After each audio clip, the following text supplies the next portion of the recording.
Shikues të nderuar, Talpo Televizioni u përshëndes, ju ftoj të ndiqni edicionin informativ të lajmeve. Rreth 27.000 maturantë do t'i nënshtrohen sot provimit të parë të maturës shtetërore, ku testohen për gjuhën e huaj. Rreth 27.000 maturantë do t'i nënshtrohen sot provimit të parë të maturës shtetërore, ku do të testohen për gjuhën e huaj. Provimi do të nisë në orën 10 dhe do të zgjasë 2 orë e 30 minuta.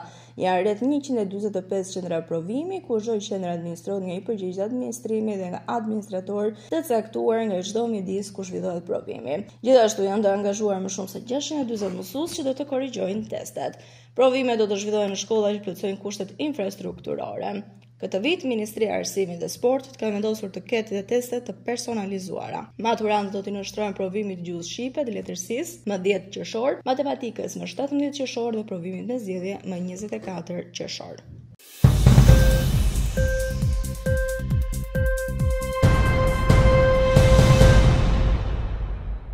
Finalizohet një tjetër fazë operacionit ndërkombëtar të koduar The Wanted. Kjo fazë, rezultati punës së përbashkët të FAS Albanians, Drejtoria Vendore e Policisë Gjirokastër dhe FAS Kosovës në koordinim nga rjeti ANFAS, me 2 urdhër areste nga gjykata e Pejës për kultivim të bimëve narkotike dhe për armbajtje pa leje, kapet me qëllim ekstradimin 37 vjeçari. Si rezultat e koordinimit të informacioneve dhe veprimeve operacionale nga rjeti ANFAS nëpërmjet homologëve të njësisë FAS në Shqipëri dhe në Kosovë, u kap në Tepelen në vim të operacionit The Wanted. Shtetasi shqiptar i shpallur në kërkim ndërkombëtar për llogari të Kosovës, AK 37 vjeç i lindur në Tepelen. Gjatë vitit 2024, gjykata themelore e Pejës ka lëshuar 2 urdhër areste për këtë shtetas. Konkretisht, njërin për kultivim të bimëve narkotike dhe tjetrin për kultivim të bimëve narkotike dhe për armbajtje pa leje. Interpol Tirana po bashkëpunon me agjencitë ligjzbatuese në Kosovë për të finalizuar procedurën për ekstradimin e shtetasit AK në Kosovë.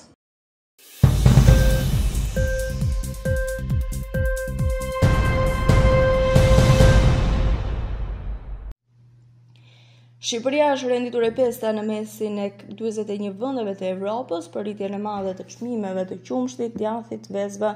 Në 2024, sipas të dhënave të reja të Eurostat, azhurnuara këto ditë për ndryshmet vjetore të çmimeve në Europë, në krye të listës qëndron Turqia me 38.6%, pastaj vjen Malta me 6.7%, Norvegjia me 5.9%, Islanda me 4% dhe Shqipëria që ndjek këtë renditje me një rritje prej 3.9%, duke të kaluar ndjeshëm mesatare në BE-s dhe të rajonit. Rritjet e çmimit të bulmetit dhe vezëve është për arsye ende të panjohura, ndërsa Shqipëria përballet me sfida që e përbëjnë tregun e ushqimeve edhe më të rrezikshëm. Numri i kafshëve në ferma është përgjysmuar dekadën e fundit, gjithashtu sëmundjet që kanë rënë dhe problematikat e tjera përgjatë gjithë kohës, me një popullsi në plagë, me ulje të popullsisë në fshatra, me mungesë të theksuar të subvencioneve për bujqësinë dhe me kontrolle jo eficiente në zinxhirin e furnizimit, Shqipëria rrezikon të ketë një trend rritjes të çmimeve edhe në të ardhmen, ndërsa raporti midis çmimeve dhe rrogës apo pensioneve që marrin qytetarët shqiptar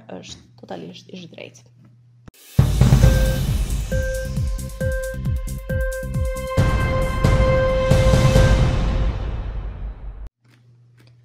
Drejtori i përgjithshëm i doganave, Genti Dazheli, ka zhvilluar një takim zyrtar në Athinë me homologun e tij grek Dimitrios Burikos në kuadër të forcimit të bashkëpunimit ndërmjet 2 administratave doganore.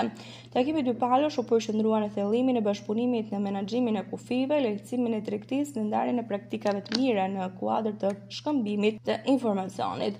Të dyja palët vlerësuan bashkëpunimin pozitiv në 4 pika doganore toksore që lidhin 2 vendet tona, teksa konfirmuan progresin e bërë për sa i përket bashkëpunimit doganor dhe praktikave më të mira në kuadër të shkëmbimit të informacionit. Gjatë këtij takimi u ra dakord për të zhvilluar më tej iniciativat e koordinuara të menaxhimit të kufirit, si dhe për të rritur ndërgjegjësimin midis shërbimeve doganore. Konkretisht u ra dakord për një zgjatje me 2 orë të orarit për kamionet Bosch në pikat kufitare Kakavi dhe Kapshtit, si dhe një zgjatje me 1 orë në pikën kufitare Qafbot.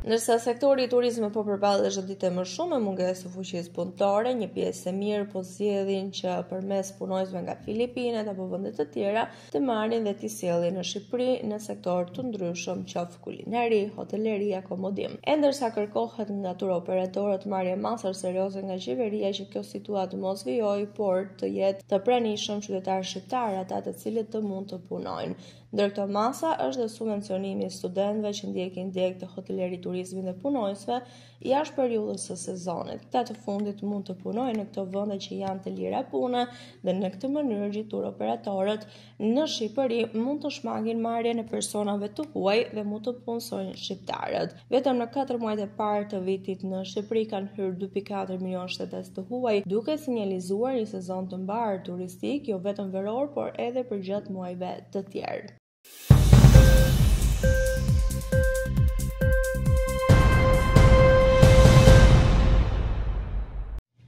Akullajat e botës po përballen me një krizë serioze, gati 40% e masës së tyre totale është e dënuar të zhduket, edhe nëse ngrohja globale ndalet menjëherë sipas një studimi të ri të publikuar në revistën shkencëtore Shkenca.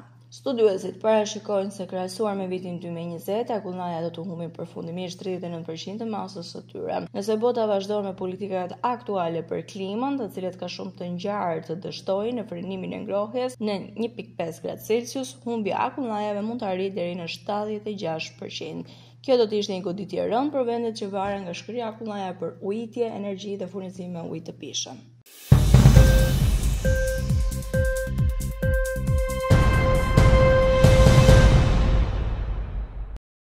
Ushtria ukrainase ka publikuar imazhet e automjetit luftarak që po konsiderohet si më i blinduari ndonjëherë në histori. Ministria e Mbrojtjes ka shkruar në Facebook se fal këtij automjeti të fuqishëm, Këmbësoria e ushtrisë po mbrohet nga sulmet e Rusisë me dron, nga zjarri i mitralozëve dhe kërcënimet prej minave. Ajo shtoi se kjo makinë luftarake mundson kryerjen e një seri aktivitetesh në fushë beteja. Max Pro është një prej transportuesve më të mirë dhe më të blinduar në botë, i testuar me më shumë se një luftë, falë një strehimi të fuqishëm të blinduar. Kjo pajisje është në gjendje të mbrojë Këmbësorinë nga mbeturinat e dronëve, zjarrit e mitralozëve dhe kërcënimeve nga minat, thuhet në njoftim. Ky automjet është projektuar nga një kompani amerikane dhe është në treg prej vitit 2007.